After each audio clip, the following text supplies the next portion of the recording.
Floor is yours.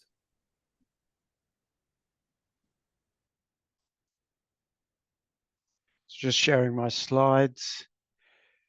Can you see that? Hopefully you can. Yes, we can. Great. So thank you for the opportunity to present to you. My name is Andrew King. I'm presenting from the University of Liverpool here. And the plan is to quickly define active inference, which I will do very briefly because there are many people who are more competent than I am to do that. I want to do a quick slide on evolution and sensory motor control before I move on to the main gist of this presentation, which is applying some case studies of loss of proprioception after viral infection, and thinking about how that relates to active inference and how active inference can interpret some of the symptoms reported in those case studies. So the case study report wandering hands and their gradual stilling, the use of visual sensory data for action, and the loss of muscle tone and its recovery. It may seem strange to be presenting clinical case studies to a seminar series with the label theoretical neurobiology, but I hope to show that clinical case studies can inform theory just as theoretical concepts can inform clinical practice. And then I hope to come up with some hypotheses and then some questions. So just a personal note, who am I? I'm a neurological physiotherapist by background with clinical expertise in neurological rehabilitation, vestibular rehabilitation, and gait analysis.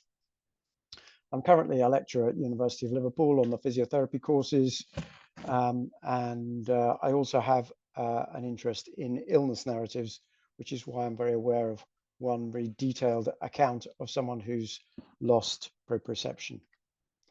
So I'm speaking from the Thomson Yates building. One of the physiotherapy labs is behind here. This is the mural on the front of the Thomson Yates building, and the Thomson Yates and Johnston buildings were put up for Professor Charles Scott Sherrington, whose kind of words on proprioceptive, exteroceptive are very relevant to what's going to happen later on in this presentation. So active inference, free energy principle, very briefly. It's an evolved self-organizing compulsion of complex organisms. In order to survive, we have to maximize our competitive advantage and postpone dissolution. And we do that by minimizing free energy and surprise in the system via homeostatic circuits and predictive models.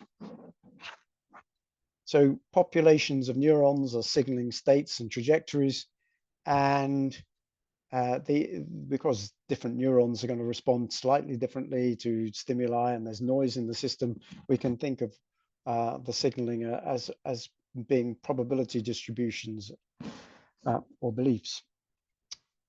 So the organism within its protective boundaries, or let's put it like this, the brain within the nested boundaries of itself and the world outside, the organism cannot directly know its environment or even itself. And so it has to make inferences from the sensory data that is being uploaded to it from its receptors. And as a result of that, it can make inferences about the hidden causes of the stimuli, i.e. the world outside, so as to be able to obtain sustenance, reproduce, avoid predation, etc. And within all this, sensory motor activity, action, is a balance between acting on the basis of our internal models, our priors, our predictions, our beliefs about the environment and the self, and being aware of changes in that environment and updating those models. So we are kind of on never-ending cycle of observing what our sensory receptors are telling us, and then we're making inferences about what might be causing those sensations. Then we're acting or updating our models, and then we start all over again. So how does movement appear in this formulation? And this is something that was really problematical for me when I first looked at this, because it was so different from how I was taught about movement control. So as I understand it, under active inference, movement action is the resolution by motor reflexes of residual proprioceptive error, and that error is the combination of descending proprioceptive predictions and the upgoing sensory information coming in, which once the two are combined, we can think of as sensory prediction errors, which are then being used to upgrade or improve the descending sensory predictions. And by the end, hopefully we have a nice precise prediction about what would be felt either in stillness or as a result of any intended movement.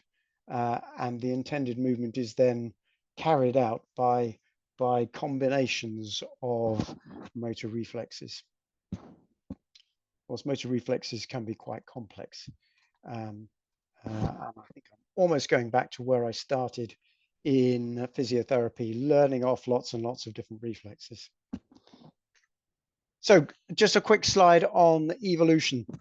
Here's aplasia at the bottom. Candel did all his work on the siphon reflex and showed that it could learn, but obviously a reflex coming in, sensory information coming in about a stimulus requiring a motor output, that requires some form of modulation, particularly as organisms become more complex.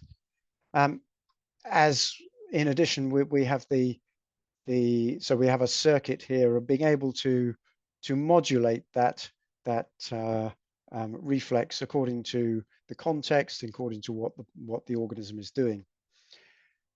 In addition, we have the development of central pattern generators. For swimming, we've got to inhibit the muscles on one side while the muscles are contracting on the opposite side, and that is happening sequentially down the spinal axis. And the same thing, but more complex, we're having, as the reptiles develop, we've got the ability to coordinate in a rhythmic way the extensors and the flexors of different muscles of the limbs, different parts of the limbs, and that's timed in with what's happening with the limbs on the opposite side. So complex propriospinal, interspinal circuitry is developing. But we're gradually comparing what's happening in terms of sensory data coming in with predictions of what's happening. And it seems to me, on an evolutionary basis, we're going to use the circuits that we inherited from our ancestors. All of that circuitry is probably still there in whatever way it's kind of been adapted. But at the end of the day, we've got sensory predictions, and we're modulating those sensory predictions in the light of prediction error, and the resolution changes or modulates the effect of these peripheral reflexes. And gradually we're developing all sorts of things at the top end. So from my point of view, it kind of, in the evolution bit, it kind of says, is it likely that we will have developed a completely different inverse model of motor control? Is it more likely that, as the active inference formulation has it, that we are going to build on circuits that are related to modulating the peripheral reflexes? So here's our circuitry: spinal cord, brainstem, cerebral hemispheres, coronal plane, and we've got a muscle here on the right-hand side. So when we move, we are going to receive sensory information from muscle spindles in this biceps here, which is going to come in. Sensory receptors being the muscle spindles and the Golgi tendon organs, telling us about length of our muscles and how tense they are. And we're going to have a spinal cord reflex, but these are going to be much more complex reflexes than just simple reflexes. We've got a whole range of reflexes which are going to be modulated, and these are going to be related to the central pattern generators. And we've got all of these loops that are taking place. So the primary tract for the information from the muscle spindles and the Golgi tendon organs travels up the posterior tracts, the posterior columns, until it reaches the nucleus cuneatus or gracilis from the other limb, and then up to the thalamus. For reasons of the schematic, I'm not bothering with decussation here. We'll just keep it simple. But at the end of the day, we are thinking about motor control being the results of differences between the sensory predictions and the prediction errors being relayed upwards. And the corollary of that is that sensation is absolutely essential for inference and for movement. The organism needs to receive sensory data, electrical signals, which we interpret in the light of experience as the different modalities, in order to make inferences about what caused those signals. And then we're creating and updating models of the self and the environment. So sensation, absolutely vital. And the thrust of this presentation is what happens when there is no proprioceptive afference. It's a rare condition, but it does happen. It's a sensory neuropathy following viral infection. You could think of it as the equivalent of Guillain-Barré syndrome in sensory nerves, but in sensory nerves rather than motor nerves, except that whereas in Guillain-Barré syndrome, remyelination takes place and people recover, mostly there is no recovery after the death of the sensory nerves from the muscle spindles and the Golgi tendon organs. So large fiber cells are affected in those posterior columns, 1A and 1B. In some cases, there's also a loss of sensory receptors in the skin. And the result is a profound poverty of movement and function. A quick slide summarizing some of the cases that have been written up in the literature. IW, whose actual name is Ian Waterman, was someone who had his infection at the age of 19 back in 1971, and Jonathan Cole wrote up various papers, but also a monograph, Pride in a Daily Marathon, for his case. It really detailed recollections of the symptoms he had 20 years before, but also of how he coped, how it made a difference to his life. That was updated in 2016. Then there's a whole series of single case studies. John Rothwell did one in London in 1982.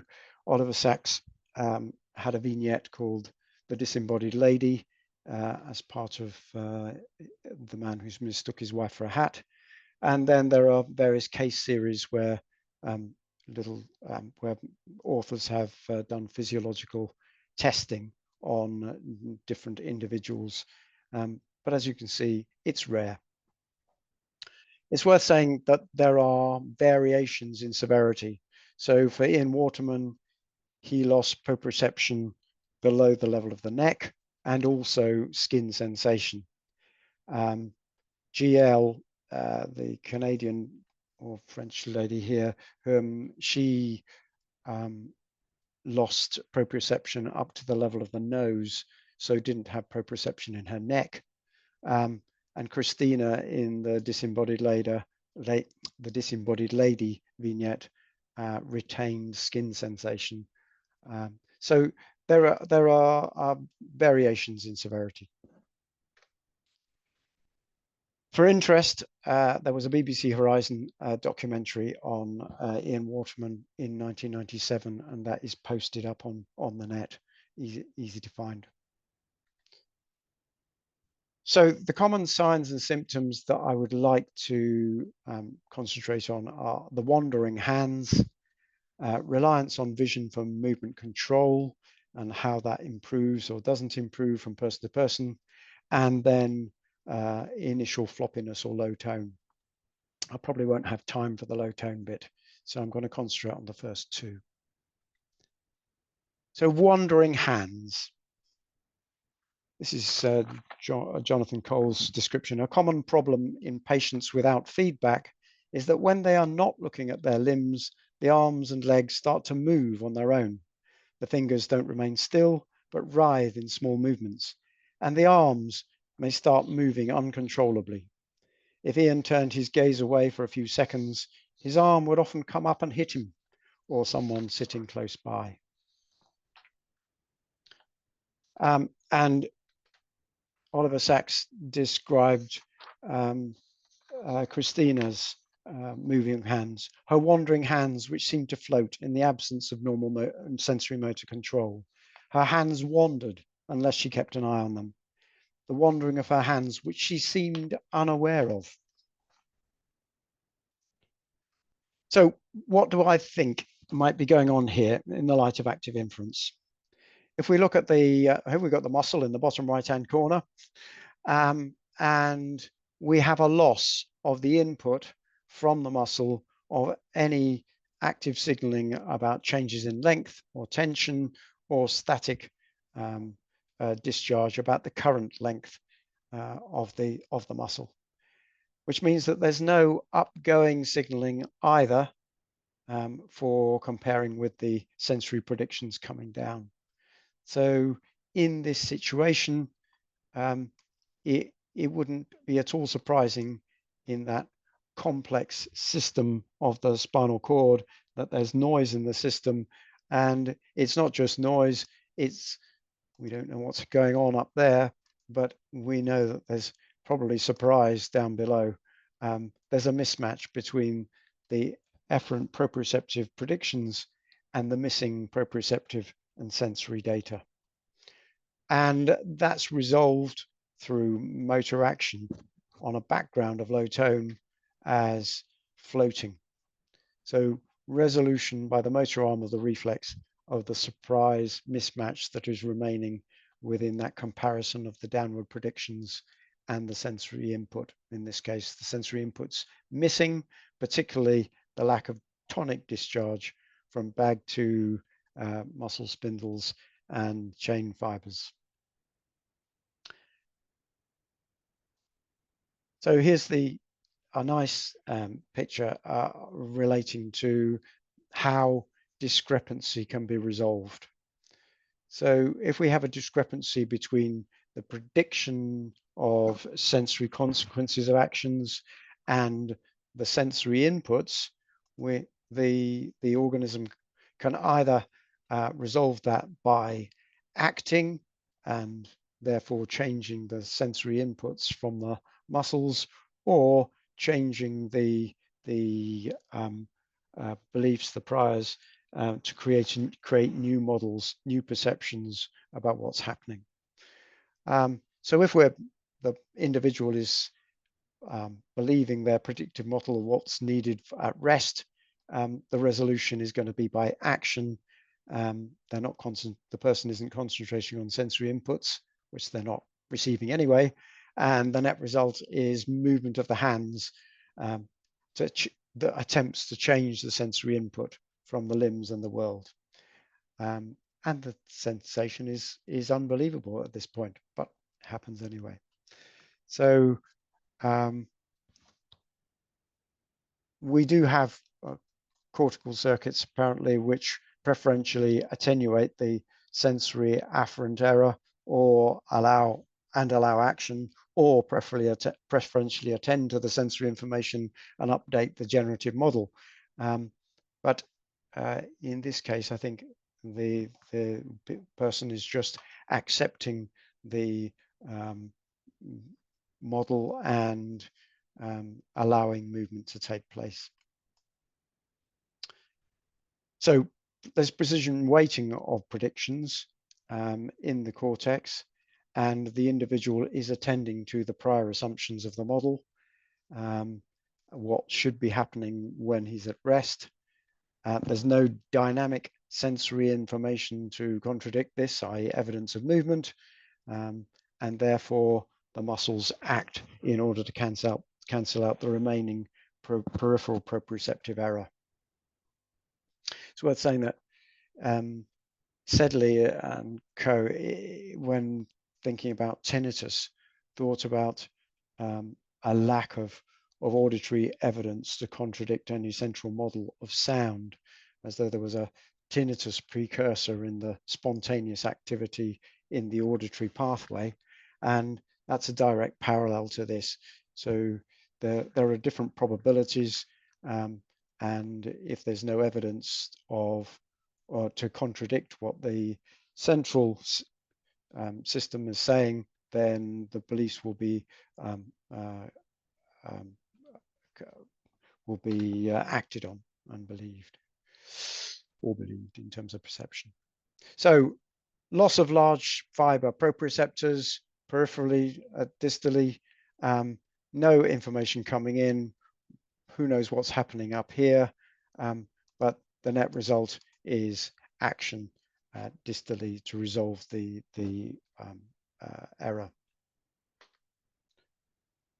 So kind of questions that arise from there is these wandering hands, is it just a resolution of error, or can they simultaneously be exploration to find some sensory input, to collect data, to validate the proprioceptive predictions being made during attempts to move or stay still? So children are continuously exploring, even when clumsy and making motor mistakes. Are they doing acting and believing their central programs, or are they exploring to get sensory input to validate those, or are they just alternating? Are they doing it at the same time, or are they alternating and doing one then the other? The next point about the wandering limbs is that they often happen when the person is concentrating on the opposite limb. So this is what Ian Waterman said.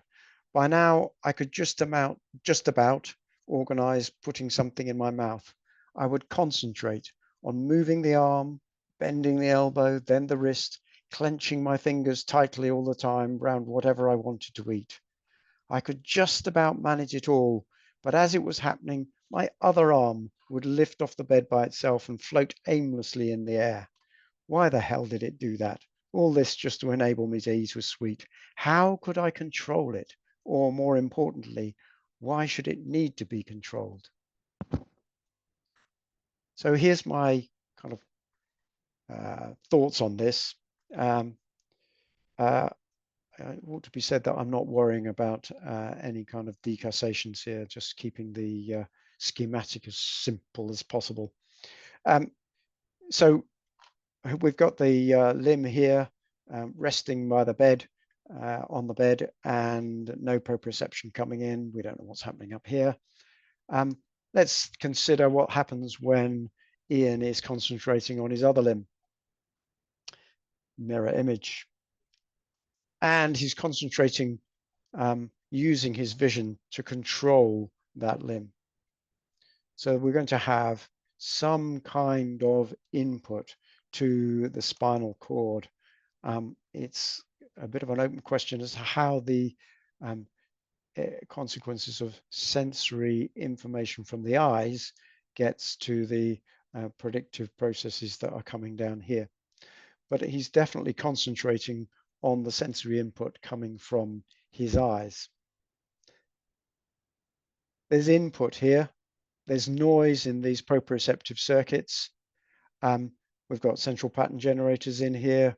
We're activating this side of the spinal cord, but there are reciprocal inhibition and excitation circuits going on here.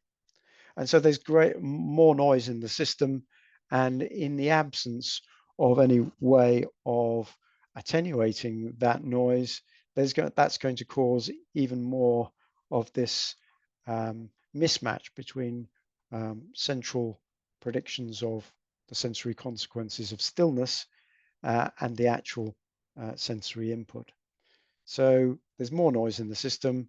When concentrating on contralateral movements under visual control, there's going to be precision for increased feedback, visual feedback about that contralateral limb, which means that there's no visual or proprioceptive feedback to control the initial limb, which that means he's going to has to be resolved by reflexes, and that kind of has been simulated already.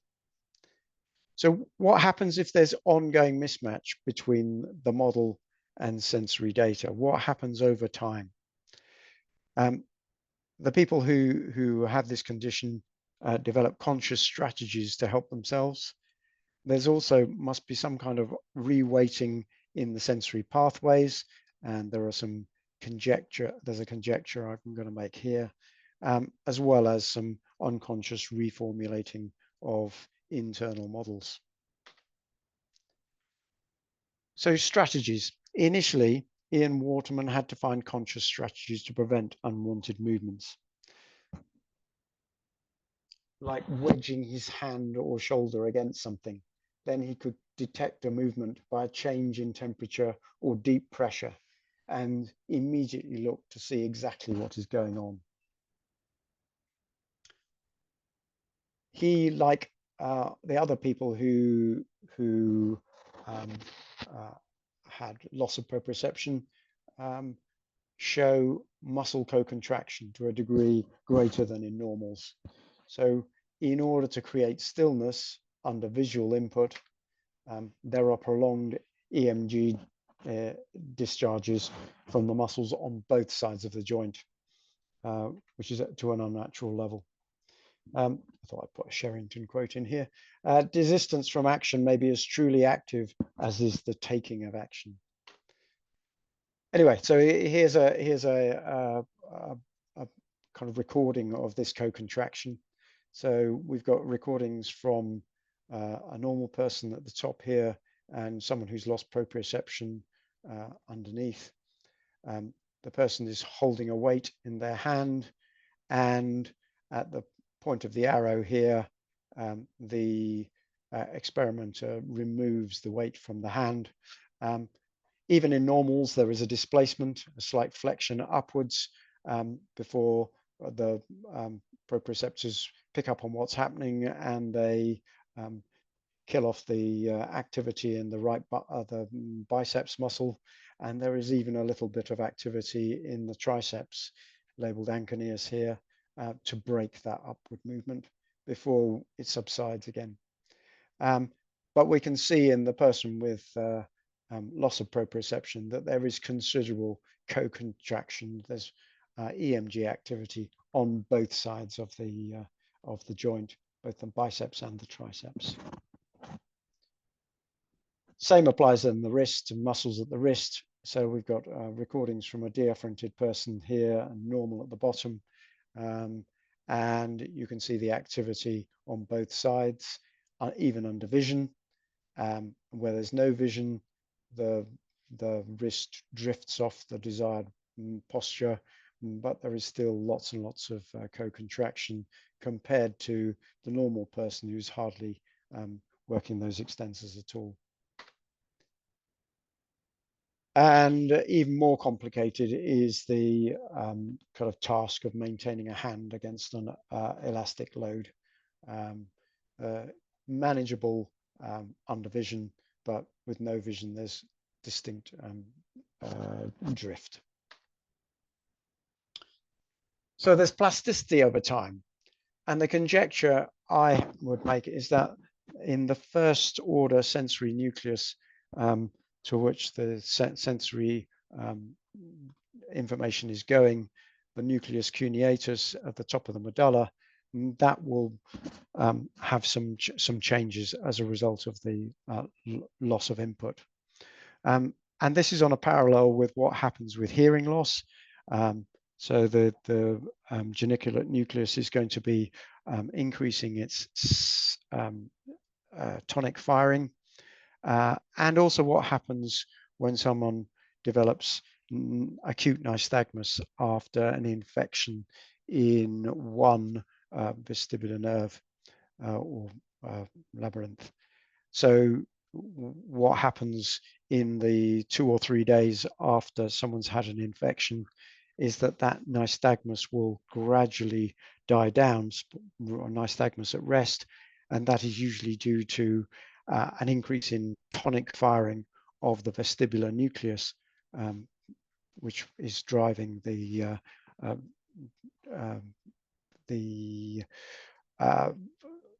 nuclei for eye movements, and there's a corresponding deweighting of the firing from the healthy vestibular nucleus on the opposite side.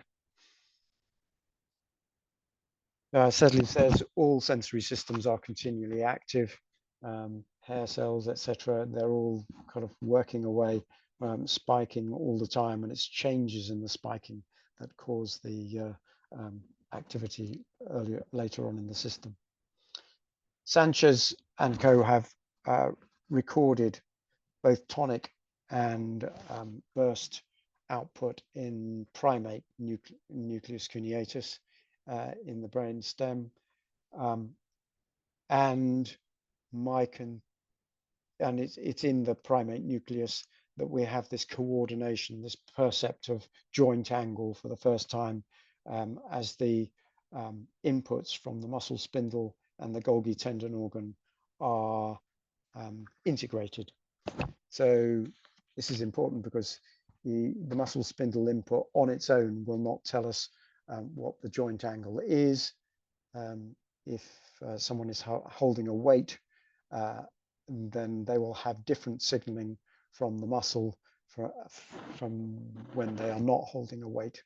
The muscle is having to work harder, the fiber is going to be shorter, there's going to be greater firing from the muscle spindle, and then the opposite is happening with regard to the Golgi tendon organ, where the tendon is going to be under tension. So the contention would be that it's likely that the nucleus cuneatus will increase its static firing, tonic firing. So let's just to summarize the thoughts on wandering hands. There's an initial loss of proprioceptive input. There's a mismatch with the afferent prediction, which results in limb movement on a background of low tone, unless the limb is watched really carefully by the person attending to visual feedback. When the individual attends to visual feedback to move the opposite limb, then attention will revert to the model, and there will be movement of the first limb. That gradually stills over a period of time, probably due to the co-contraction, gradual increase in tone, but the conjecture would be that there's an increase in the tonic firing of the nucleus cuneatus, which would decrease the prediction mismatch. Right. So the second thing I wanted to say a little bit about is the use of vision. So Oliver Sacks says about Christina, she could at first do nothing without using her eyes. And The same applied to Ian in a big way. He was left on bed rest, unable to do anything. But it is possible to attend very carefully to visual feedback. And this was shown by GL, the French-Canadian lady who has volunteered for research experiments all the way through from the 1980s to just a few years. The last one was published in 2021, I think. And there was one experiment where she adapted to rotated visual feedback at the same rate as normals for predictions for movement. So she was moving a cursor to a target, and the feedback was shunted over to one side, and she was responding and learning as quickly as normals. So what happens when Ian or GL or Christina are attending to visual feedback to movement in the absence of proprioceptive information?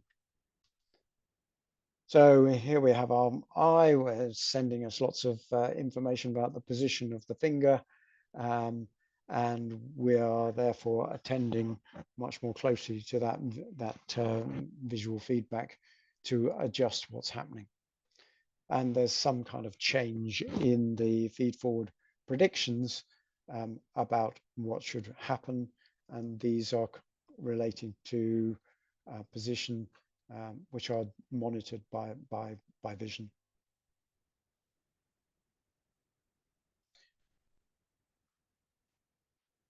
So the interesting thing here is that this required lots and lots and lots of practice, close visual attention. He was young and managed over a period of time to produce some really lovely natural looking gestures that you can see on the documentary, whereas older people are still very ataxic and find even unweighted hand movements difficult to control. And I think it's worth saying that the visual feedback for hand position and trajectory is incomplete, is intermittent. So we need to ignore the visual predictions about limb position when we're using vision for other parts of the world, for other purposes. And we also need to modify unhelpful visual feedback. One of the things to say is that we don't have visual feedback from the whole limb. We just have it, usually we're just concentrating on the functional end of that limb. So no muscle spindles, peripheral component of the reflex circuit has to be made to respond to visual sensory error. And over a period of time, Ian was able to do that to the extent that he's able to stand up in a greengrocer's shop here in the documentary and pick up on the difference between a dense turnip and a turnip that hasn't got much substance to it. They look the same, but one is much heavier than the other. Same applies to suitcases. He knows to pick up a suitcase, I first look down to check my feet, grasp it and start to pull up like everyone else, except that I don't bend my knees. You're reducing degrees of freedom. Then if it doesn't come up, there must be something wrong. I check that I'm not falling over, I'm being pulled towards the suitcase. And if I'm not, it must be because the suitcase is too heavy. So a complete whole load of strategies which he's learned and has become natural to him, but it just shows how important proprioceptive information is. Ian actually goes on to show off and show how much he's practiced to the extent that he can pick up a raw egg and not drop it and not crush it, even though he can't feel himself touching that egg, and he doesn't know from muscle spindles the length of the muscles and the joints that are picking up that egg. He's doing it completely by vision. So it's possible over a period of time to, with lots and lots of purposeful practice, to use visual feedback. The simulations that Carl has done comparing the input of vision and proprioception were on the basis that one was noisy, the other wasn't. Ataxia only emerged when, in one simulation, when both types of simulated sensory data were very noisy. It's slightly different, I think, if there is no proprioception at all. So vision can replace absent proprioception, but only with huge amounts of practice and some freezing of joints to reduce degrees of freedom. So Ian actually walks with hyperextended knees deliberately, and he's also looking down at the ground in front of him. So use of visual feedback for movement in the absence of proprioception is difficult. It's incomplete. We don't know what's going on in our postural muscles behind us. And there are many more anatomic subcortical opportunities for comparison of the proprioceptive errors than there are for the visual ones. It was interesting the way that Ian was practicing gestures for hours at a time, almost as though he was relearning the chunking of small elements of movements. The interesting thing is there was absolutely no evidence that he was coming across schema, ready-made orders of how to do movements that had been learned in his previous 19 years. He was having to relearn this all over again, even for gestures, as opposed to more difficult multi-joint balancing. So just one tone about postural tone, one slide about postural tone. There is initial floppiness in a lot of people, both in Ian, Christina, floppy as a ragdoll, unable to even to sit up, and previous animal studies reported loss of muscle tone after surgical deafferentation. But I'm not going to cover that today because there's no time. I just wanted quickly to summarize that there are functional improvements over time in these reports. There's an increase in tonic drive query conjectured from the nucleus cuneatus as a parallel with what happens in hearing and vestibular systems. There may also be changes in the cerebellum as original overestimate of smoothness of the sensory data changes over time. And then there's integration of visual feedback into generative models predicting peripheral stillness and movement. There are functional adaptations, co-contraction to maintain stability and reliance on visual feedback.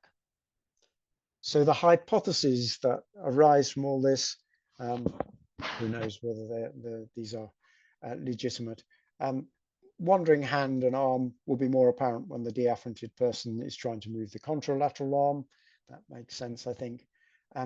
There's this increased tonic drive in the nucleus cuneatus. Over what time period does that start? Is it measurable in humans? Query, query. Increased vestibulospinal tonic drive as a result of repeated falls, etc., over time. And then the fact that successful incorporation of visual sensory data into generative models depends on investing hours of concentrated practice. I've just got three questions, a couple of questions. I mean, for me, it's amazing that the kinetic rhythm of normal movement, the action of proximal stabilizers, proximal joints, and before distal manipulators, how does this happen through reflexes? It just shows that there's very complex spinal machinery and branching of nerves, I think. But who's going to solve that one? Question about motor learning. What do we attend to for good learning? There was always a, a debate about knowledge of performance or knowledge of results. Where should we be directing the learner's conscious attention during learning? Is it to particular sensory data, a particular modality of sense, or what? And then central pattern generators. Are they a form of efferent sensory predictions, or my suspicion is they're more part of the spinal cord reflex machinery responding to those predictions through reflexes, especially since they seem to be glutamatergic kind of driver type circuits rather than metabotropic modulatory. And a final slide just to say possible areas for active inference to offer an analysis and make contributions to physical rehab. Mirror therapy is an interesting one where there must be changes in emphasis and precision weighting of different sensory inputs. And it'd be interesting to have a look at that. And spasticity is a big problem. And my suspicion is that we ought to be able to offer something there too. And I've got reflexes, references, but I think I'll stop sharing at that point.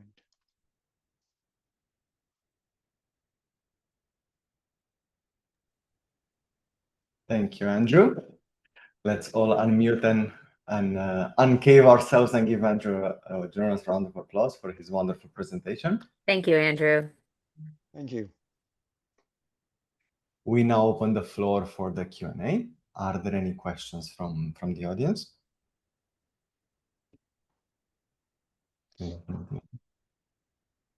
Please raise your hands, or let me make sure. Oh, yeah, all the hands are seeable to me, so there is visual afferentation. Okay, Carrie, if you wanna go, sure.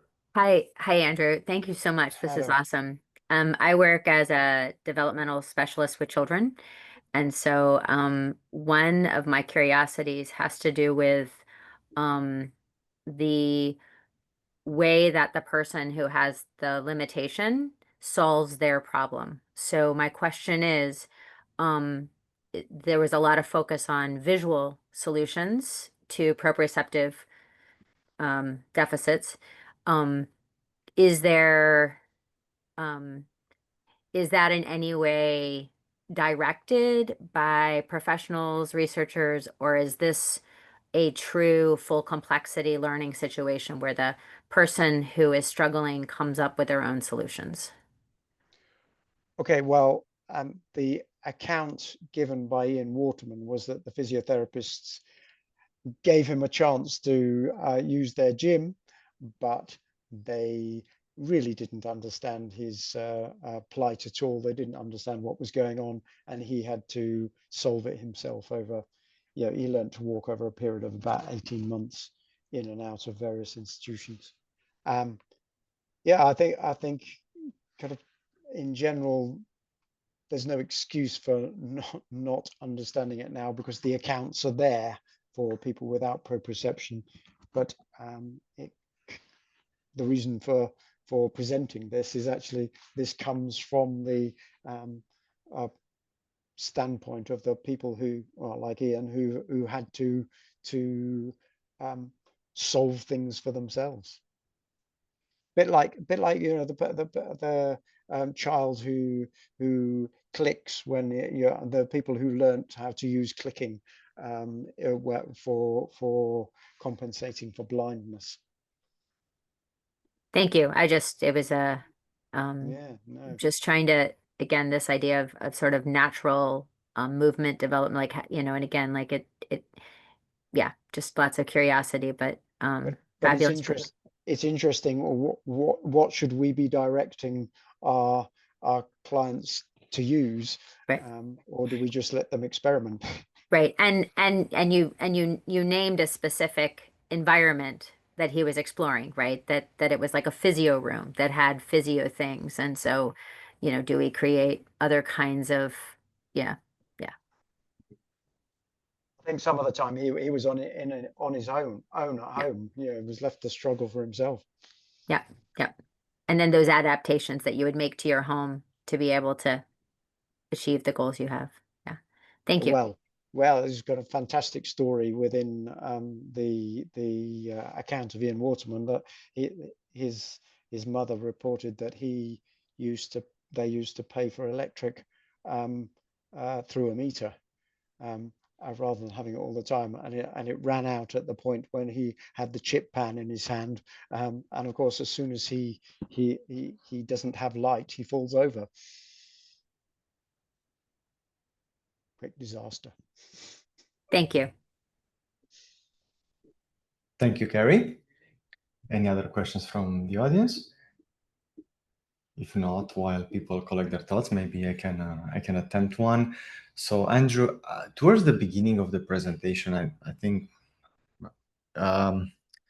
when you talked about attention precision weighting of predictions, you said something very interesting, that your account basically implies a belief in stillness that recruits action to cancel the error which ensues from the lack of proprioceptive afferentation. So do you envision any way in which this, as a hypothesis, which I guess is a hypothesis, can be falsified given the afferentation? And for instance, would something that prior precision manipulations, like giving attentional load to the patients, or sedating them, or depriving them of energy, for example, are there differences in the way they behave when energy deprived? That's, to me, it's a very curious question, because there is always a metabolic cost to minimizing prediction error. So I suppose this is not a single question, but more like a confused thread of connected thoughts. But maybe you can untangle those.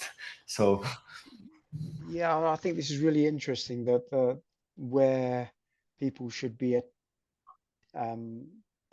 directing their attention, whether it should be on a particular sensory modality, whether you should just rest and just go with the flow, or whether you're using the one modality, or the modalities that you can trust, like vision, but really concentrate very hard and that must be very tiring. As you say, there's a metabolic cost. You know, if you're using vision all day long, what's it called? Pride in a Daily Marathon. The Jonathan Cole titled the monograph about Ian Waterman, and that's because he was very clear that Ian was working really hard all the time to do things that we just take for granted. yeah, I can't imagine what that is. When you said that he must visually compute the density of the egg to not break it and to pick it up, I try to imagine how it's impossible. I think he must have broken quite a few eggs kind of while practicing that one. Some cues based on the luminance properties of the shell, maybe using that. Some shells that are thinner have different luminance properties. Who knows? It just shows how amazing humans are at compensating. And what we take for granted at an Exactly. unconscious level during everyday activity. Yes, certainly. Yes. Are there any questions? Any other questions from the audience? Let's see if I'll have any other queries. This was a very interesting exercise. So if not, let me see if I can master maybe another question. Oh, I'm looking at your slides. So maybe this is a more on the practical side of therapeutic side of things. You mentioned at some point that there were extensive exercise regimens these people were following, especially the younger person in what 1979 when he was 19, or what was the year.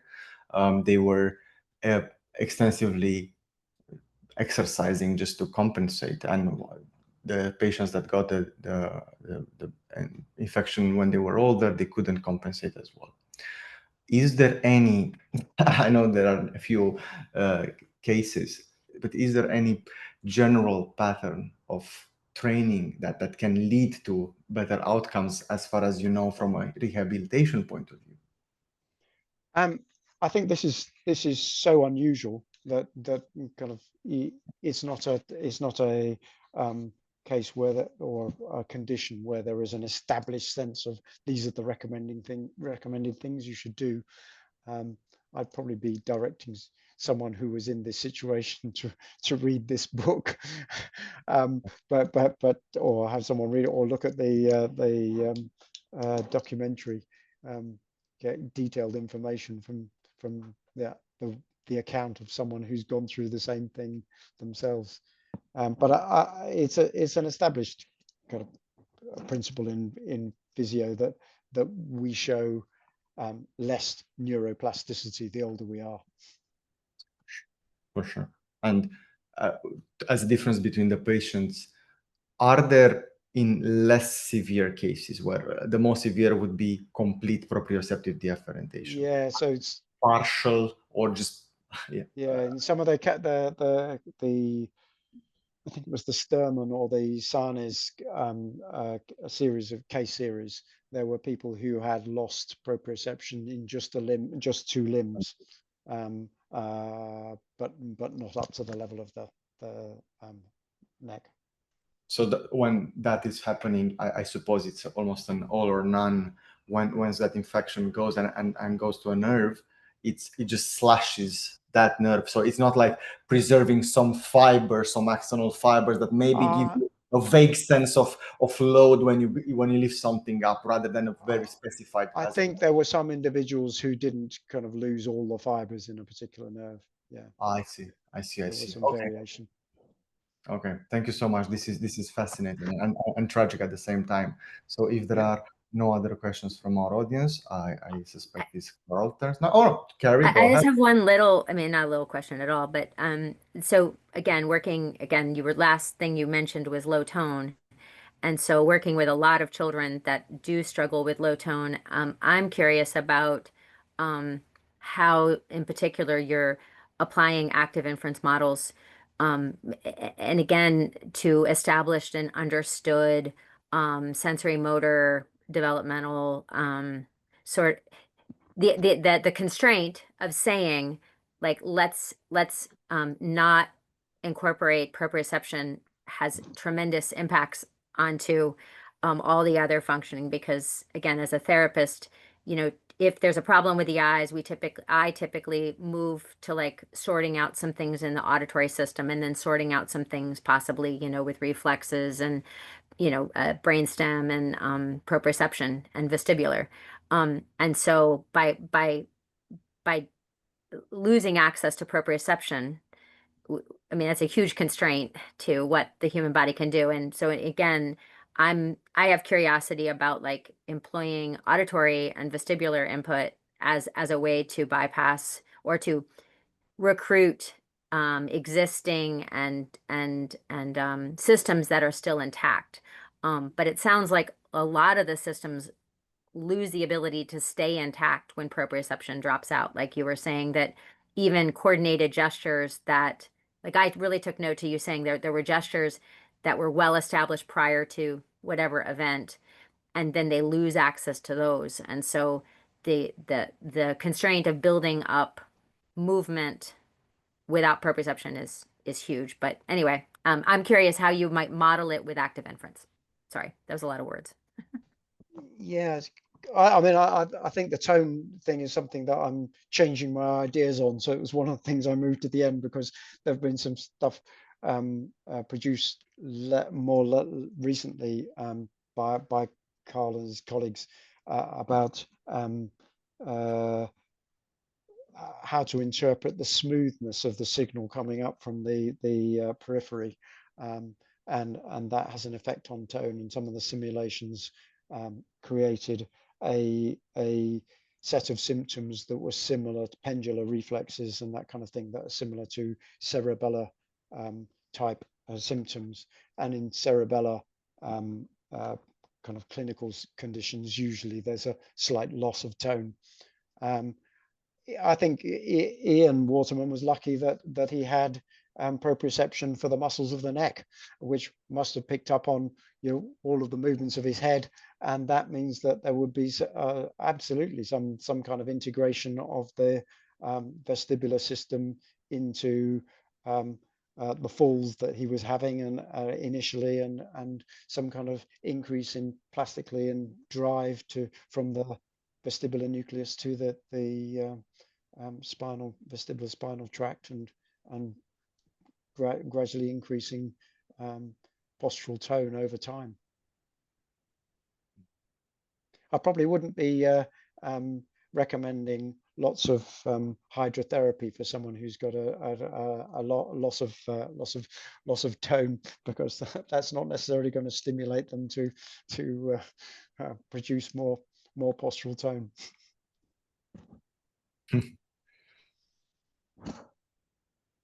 Just one curiosity: were any of these patients ever given some noradrenergic or serotonergic drug that could just, let's say, modulate the global precision as and see whether there was any effect on that? I don't think I've seen anything on that, no. I mean, there's quite an account of kind of what antibiotics they had in the American studies before this syndrome started, but there's not much about neuromodulatory drugs as a treatment. I said global. Yeah. I suppose you cannot target pharmacologically very specific precision modulators and in all the kinetic chain so I'm saying something global and see whether that changes. I'm something like I'm sure. I can't remember anything. I can't. Yeah. I see. Thank you, Andrew. And with that being said, I suppose it's Carl turns now.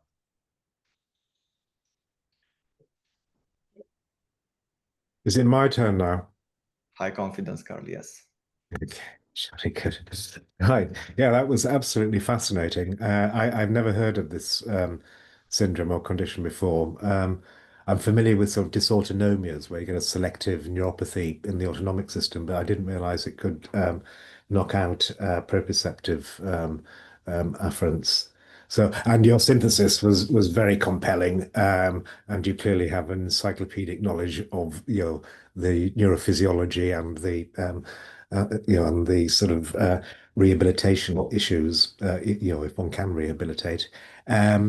So I'm just going to elaborate on a number of points you've already made, tell you which ones I thought were very compelling and which ones I would put a question mark by. There are a number of ways to sort of to feed back here. I smiled when you said, when I read about active inference, I had to sort of deconstruct what I'd been taught at school. And and that's interesting. And that really tells me exactly how old you are, because if you learned about forward inverse models and all that good stuff, in the 90s from people like Chris Mail and Daniel Wolpert and the like. That means you went to school at a particular time. Had you been going to school 10 years before that, you would have done the equilibrium point hypothesis and all that good stuff. Have you come across the equilibrium point hypothesis? Yes, Feldman stuff. Yeah, Anton Feldman, which I think is much closer to the computational anatomy of active inference and links very much to other sort of which are not quite mainstream, but I think sympathetic ideas such as perceptual control theory. So it's basically this notion that we are just controlling reflex, or we're just supplying the fixed points or possibly trajectories for reflexes, and let the effectively not quite the peripheral motor system, but certainly the spinal cord and primary outputs do the job just by supplying supplying the sort of equilibrium or set points. That is very much the way that active inference would think of the problem, which of course does no longer requires an inverse model, which sort of begs the question, what's the cerebellum doing? And you sort of spoke to that slightly. Although there is no sort of definitive literature in that space, the people I talk to now think of the cerebellum as amortizing what you have learned volitionally. So basically, learning from cortico-subcortical systems how to do this automatically. So to automatize what you learn to do, possibly volitionally, possibly consciously, or possibly not, but certainly at the level of the cortex by using cortical machinery. Um, and then the cerebellum just looks at that and says, "Oh, I can automate that. I can sort of amortize, to use a machine learning phrase. I can just learn the input-output mappings that are repeatedly reproduced by what the cortex is doing." And that certainly makes a lot of sense in terms of your um, comments about the smoothness, for example, because you would only be able to amortize smooth, predictable, systematic, but fairly fast kinds of elemental behaviors that possibly were driven by central pattern generators at a cortical or subcortical level. I'm sort of getting off point here, but just to if you haven't already, if you're writing this down, I think it might be worthwhile just sort of going back to the 1980s and how people thought about motor control in that era, which I think is probably closer to the truth than in the 1990s or the early 2000s. Um, and of course, that sort of perspective is lies at the heart, I think, of your interpretation. Now, one way I was looking at the your thesis was that this is a very special kind of pathology, which is not something which I often encounter. I know that you've been present when Mark Broberg has been talking about tinnitus, Yeah, for example, and yeah. not tinnitus, sorry, vestibular, and then Will talking about tinnitus. All of these conditions really focus on the loss of precision or gain control at some level in a cortico-subcortical hierarchy. But what you're talking about is the kind of pathology that actually just takes away the precision of the primary afferents in and of themselves. And this is a really interesting and unique case. And mathematically, I would frame that as a complete loss of precision. So, in the sense that there is no precise information whatsoever from a nerve that's been killed by a neuropathy or a virus, some infectious etiology. So that it's like being in the dark. So mathematically, in being in the dark, literally, not your photoreceptors just not firing, is the most imprecise situation you can be in by Weber's law. So what you're talking about is a really interesting um, pathology of precision, where it's the primary afferents that create the proprioceptive prediction errors that would otherwise drive the reflexes, or if they were then redirected uh, and unattenuated and ascending to the cuneate nucleus, or the sort of the central nervous system proper, um, then that kind of prediction error just is no longer there because it has zero precision. Which means that not only can you not feel anything because there are zero precision or infinitely imprecise prediction errors reporting the pose, the stretch, and all the other kinds of evidence you need to develop a sense of posture and movement. But also, there is no prediction error to drive the primary outflow. There's nothing to drive the neuromuscular junctions. So you've completely suspended the closed loop machinery that you would normally call upon to actually engage your reflexes to move. Which is why and why various people have kind of looked at Ian's case and say, well, how does he manage to get muscles working? Yeah. Well, and I guess you, well, I would say on the basis of what you've told me, he's using open loop control. So he's now basically, predictions as commands was the title. I'll show you that paper if I'm sure you've read it, but just for the recording or other people on the call. He's moved from this sort of contextualizing in the spirit of the equilibrium point hypothesis, local closed loop control.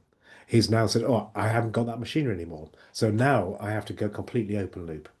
And going open loop, he has to go transmodal, even to the level of invoking volitional control and having endogenous attention and attending to this and to that, using a completely different machinery that now has to be relearned.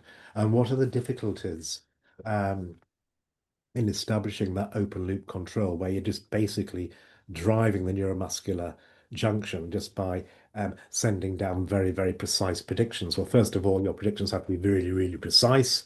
I would submit that is um, um, in telling a story, one way of accounting for the hyperactivity of the cuneate nucleus. That as soon as you get, and you express this really, really, really nicely, that things like the cuneate nucleus are the first point where there can be a representation of the a latent state that is the status of your arm under various forces.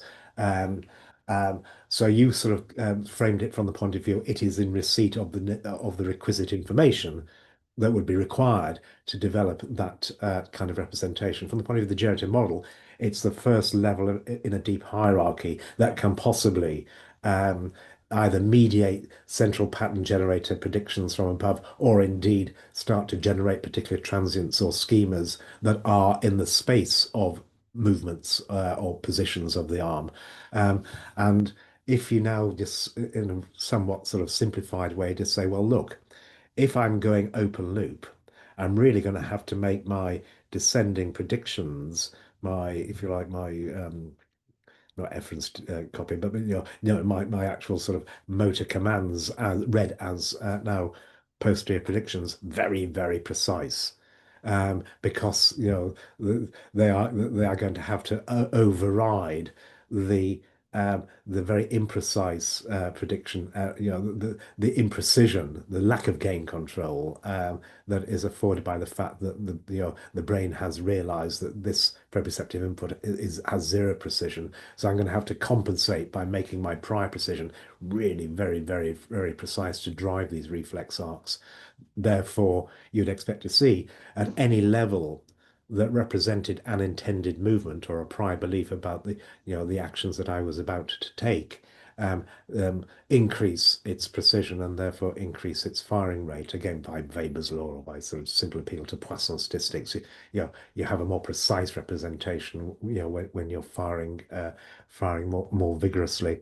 Anyway, I'm going to get a bit distracted, but the key thing about the if you take away the closed loop machinery and now you have to do it open loop, what are the problems that you are going to, what phenomenology are you likely to encounter? And I'm framing it like that. I know the answer because you've already given us the answer. But the first thing is you're now going to have to rewire the entire system because now you are now having to integrate different modalities. You've got a really difficult sensory motor integration problem at hand. Um, and that, in virtue of the fact that it is now multi-modal, it's going to have to be quite deep in the generative model, and it may start to touch on volitional kinds of mechanisms. So you're going to have to mentalize your reflexes, basically. And I think that observation is one way of recapitulating your implicit answers to your question about what kind of rehab is going to work. First of all, you have to acknowledge it's going to have to involve some mentalization of what was previously subpersonal to the extent it was probably all mechanically instantiated at the level of spinal cord reflexes.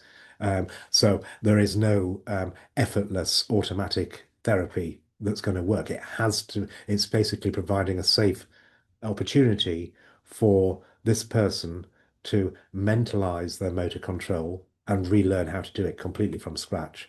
I thought your example about the lights going off whilst holding the chip pan was very compelling. And it has to be in a safe environment. And the other thing that occurred to me, of course, is if you're really committed to active inference as the underlying principles for this kind of motor learning and inaction, then you would also appeal to the epistemic intrinsic motivation that attends active inference. So the person who knows the best how to get those kinds of data that will be maximally informative in relearning a generative model is the model itself. So I think you're absolutely right. It's down to Ian. No one else can. It's his private learning, and more importantly, only he knows what he doesn't know. Not necessarily consciously, but from a sort of mathematical perspective, only he knows what he doesn't know, and therefore only he knows what is going to be most epistemically, what has epistemic affordance or is going to maximize information gain for him. So I think this notion of him experimenting by himself is the answer, and put on top of that, it also has to be mentalized because you're now appealing to visuomotor integration. Or certainly so visuo-vestibular and everything else consequences of a motor act that immediately tells you you're in multimodal association cortex quite deep in cortical subcortical generative models, which I repeat will normally engage endogenous attention mechanisms or precision control read as endogenous attention mechanisms that usually are associated with some kind of volition and some kind of phenomenal awareness. So it might be useful to these very rare patients just to say, this is the way, exactly the right way to do it. You go off and you experiment. My job is to make sure you do that safely and don't try and do this with chip pans. And just provide a safe environment. So perhaps the physiotherapy, very much like sort of, stimulation therapy, providing rich stimulation environments to facilitate learning in a neurodevelopmental context, for example, or indeed in mouse studies, just providing the right epistemic environment with lots of things to manipulate, but let the patient acquire the right kind of data that affords the greatest resolution and certainty about their generative models. I've come across similar arguments before in neuro rehab, where you deliberately try to introduce or create an epistemic environment by focusing on errors and prediction errors, just realizing the only thing that drives learning, which is basically the plasticity that you were talking about, are the prediction errors. So prediction errors are good. So you engineer a situation where the patient makes loads and loads and loads of mistakes. The last thing you want to do is just to rehearse the perfect movement because there's no prediction error. Exactly. You can't, so I think the sense I got was that you were taking that argument one step further. It says, yes, we certainly need to have the opportunity to make mistakes in a safe context in order to generate the prediction errors that will drive the plasticity of experience-dependent learning that will enable them now to produce or to learn an open loop transmodal generative model of how they use their body. But furthermore, we're going to rely on the subject or the patient to discover what prediction errors are the most useful. And that is a long learning process. If I was a, a psychoanalyst, it would be akin to just allowing the grieving process to progress properly. Remodeling my generative model in the absence of a loved one or loved proprioceptive modality.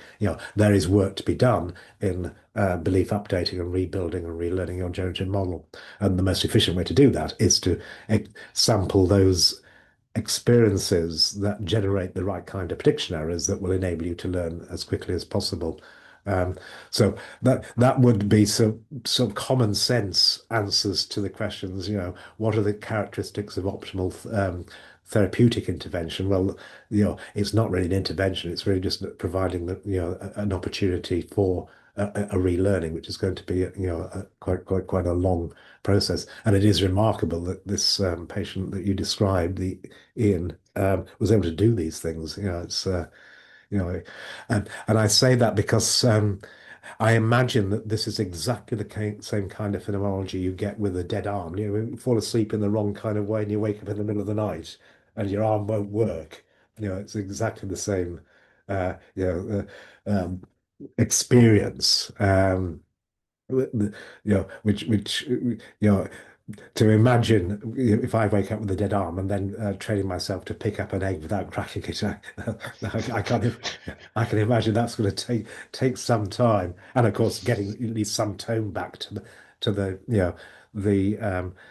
muscles to be able to do that, which clearly you don't have with with a dead arm.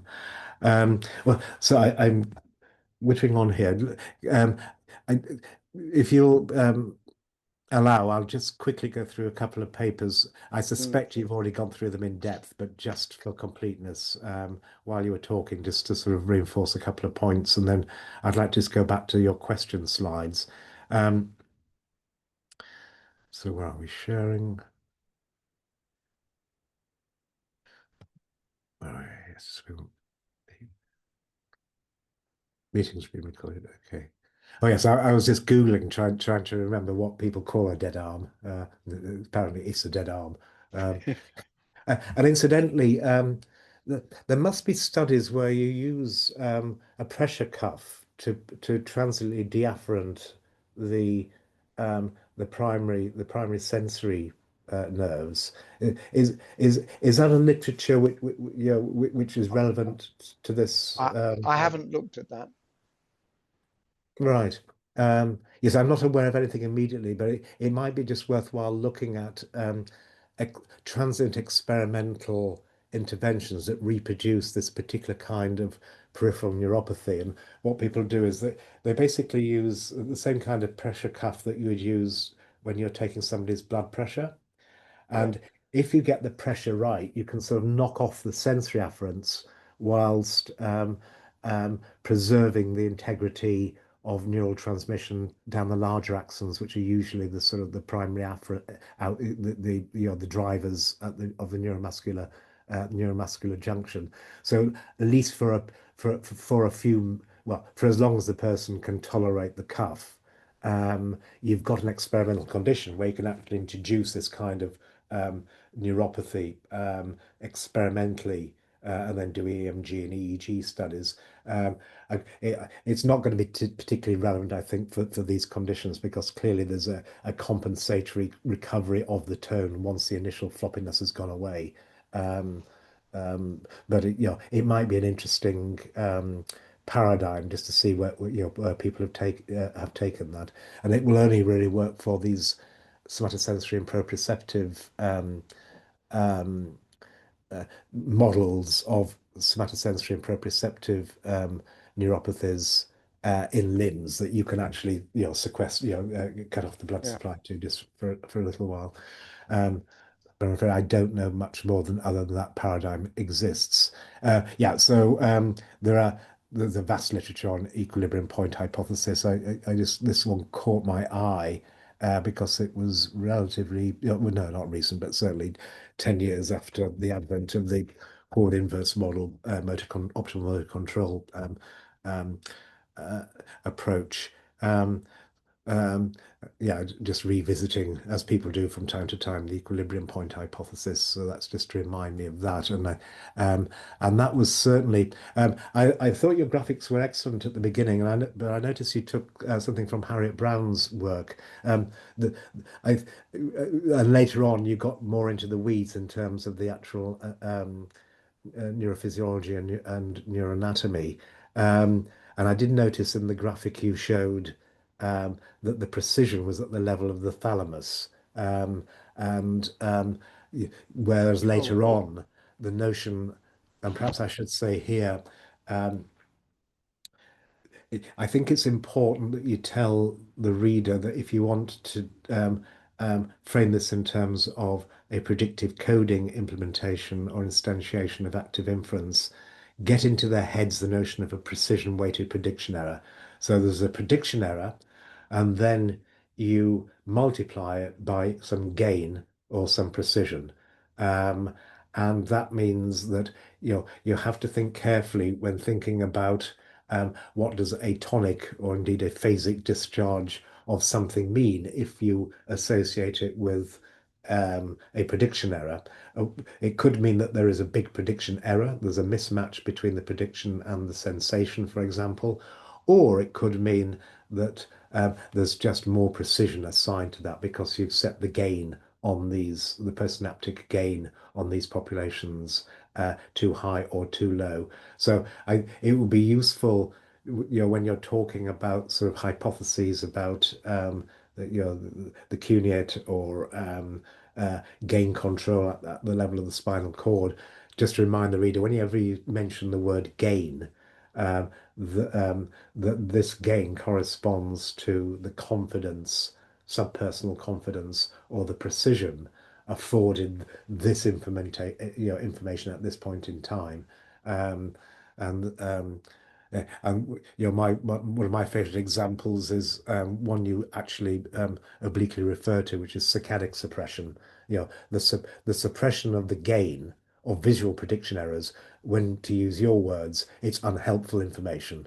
Um, so when I'm moving my eyes during the movement of my eyes, the optic flow is really unhelpful because I already know who caused that. I did. So I can decrease the gain for transiently, just for say 50, 20 milliseconds, attenuate the gain of the visual prediction errors. The visual prediction errors are still there, unless I'm actually predicting the optic flow. It's just that I'm ignoring them for the moment. So you're using things like attending to or ignoring you now acquires a nice crisp formal meaning. It just means either increasing or decreasing, attenuating the precision afforded these kinds of prediction errors. So when you're attending to this modality or this domain, sector of the sensory domain, that simply means you're equipping that with more attention, which just means that you're predicting the precision of this subset of prediction errors to be high. So you're treating them as very precise prediction errors. And practically all that means is that they now become privileged prediction errors because they now have a greater effect on belief updating higher in the hierarchy. Um, and um, and again, this going back to the sort of the mathematical homologue of the deafferentation is basically rendering this kind of input infinitely imprecise, zero precision, so zero gain effectively. I mean, it's not quite as simple as that, but I think that conceptually that's a story to be told. The reason I put this paper up is just that there's lots of probably really important gain control mechanisms, say sort of gamma motor neurons, for example, are probably the mechanism that is in receipt of these descending precision second order neuromodulatory control mechanisms that rest upon probably well understood neurotransmitter mechanisms at the level of the spinal cord. So the example you showed us earlier was that the gain control was at the level of the thalamus, but it's likely it's all levels, and that when you are attending to this or attending to that, so that could be the cuneate down here, it's likely that because there's a loss of precision at this level, there may be a compensatory increase in the precision at this level, causing a cuneate hyperactivity, not because the prediction errors have changed. Simply you're affording them more precision, so you're amplifying them so that then they drive these descending predictions, so they're more resistant to an absent feedback or correction from ascending prediction errors, so that you're driving what's left of the classical motor reflexes to produce some movement, which then you have to learn under in terms of the visual consequences. So this was written by actually a psychiatrist, but also in conjunction with um, an internationally renowned neuroanatomist, Stuart Shipp at UCL. So it just goes into the sort of the neuroanatomy of this kind of 21st century equilibrium point hypothesis that it is the sort of it is an active inference account of the inversion of forward or generative models as opposed to the sort of 1990s forward inverse formulation. So that's, yeah, predictions, not commands in, where was it? Doesn't matter. Open, brain structure and function, 2013. Yeah, again, I'm sure that you've read this, but I just put this up because I was smiling. That there was a period where there was and possibly still is a conceptual debate about issuing motor commands having solved the inverse problem in conjunction with the forward problem, and those commands just being realized as opposed to those predictions providing set points for peripheral reflexes. And the two sort of computational architectures have very different kind of optimality criteria and objective functions. So this was a conceptual, somewhat argumentative paper, just putting forward the active inference perspective over and above optimal motor control perspective that you might have done at school or university.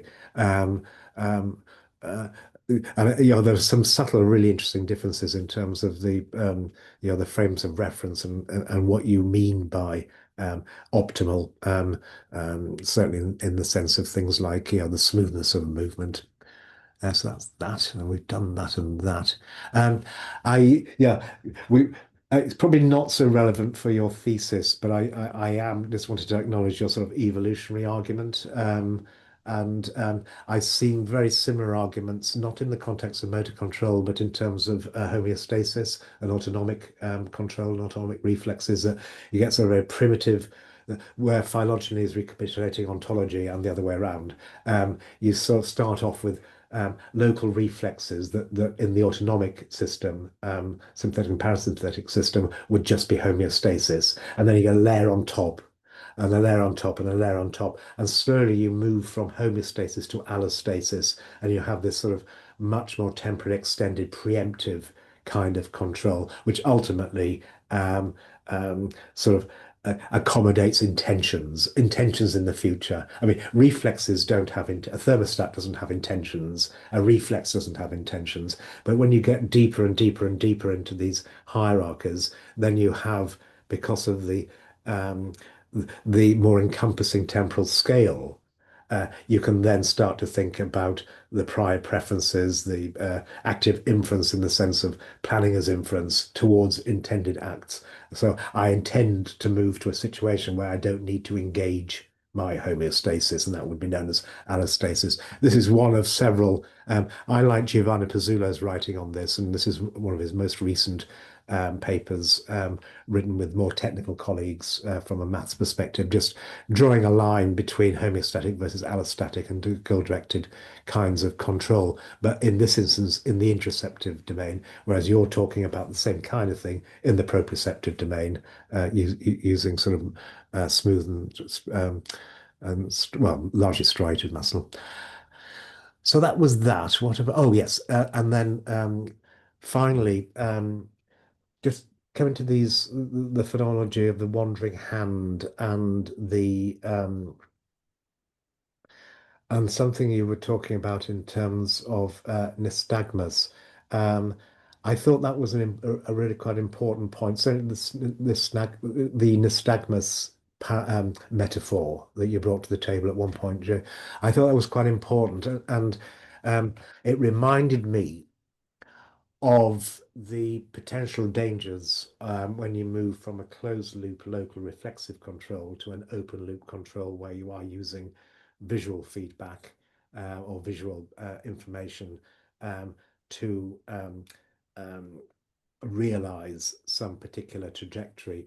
And when if you use the visual system, you so one difference between a closed loop control and an open loop control, sorry, you can't see, but a closed loop control that's just has to go up and down, say to my fingers to my spinal cord.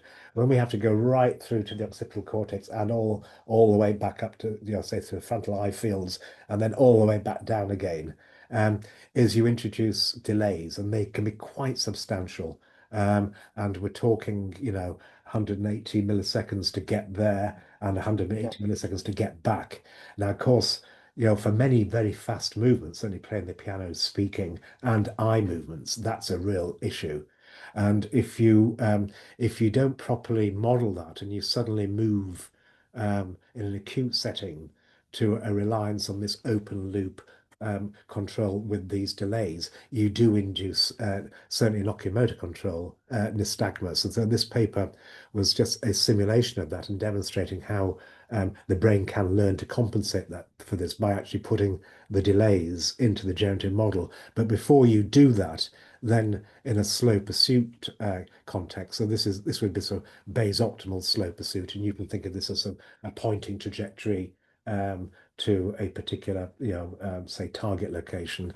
But if you remove, if you now break that, oh, if you now have a naive open loop control that relies upon the correction of visual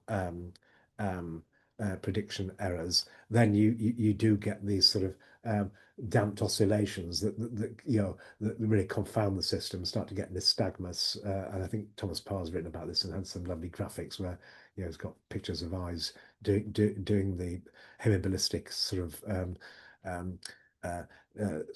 nystagmus-like, or showing the nystagmus-like pathologies in the context of this is not, let's say, this is oculomotor movement, so it's slow tracking or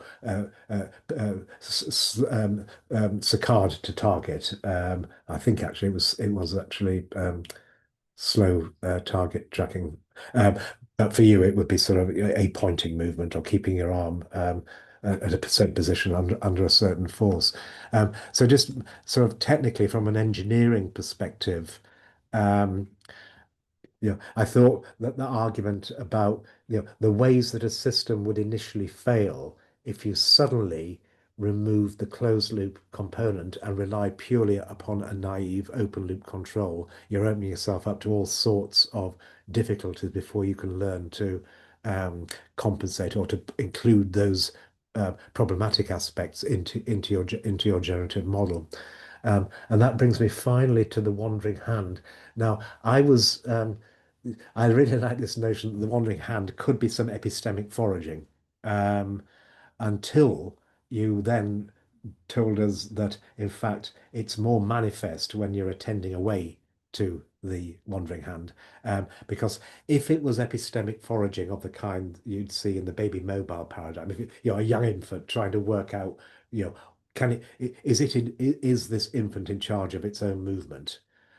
Then the intrinsically motivated behavior would be sort of stop-start behavior. So if I want to generate evidence that I'm in control of that, I'm stop it, stop it, stop it. So it would be the most efficient way of doing it would be rapid, saltatory, alternating movements. It would not be slow, wandering movements. And certainly, furthermore, I would be attending to where I thought the discriminatory evidence, visual in this instance, is most likely to be in order to use that to test the hypothesis, I'm in control of this hand or I'm not in control of this hand. So I wonder whether you can use your sort of epistemic foraging, intrinsically motivated argument, apply that to the hand that's doing the job. And of course, you're taking your attention away from the other hand, that now in the absence of a fixed point or a precisely defined equilibrium point, it now just drifts as it would when you lose closed loop control. It's a slightly more facile and simpler explanation for the wandering hand. But to my mind, it's more consistent with the epistemic foraging aspect, and certainly the sort of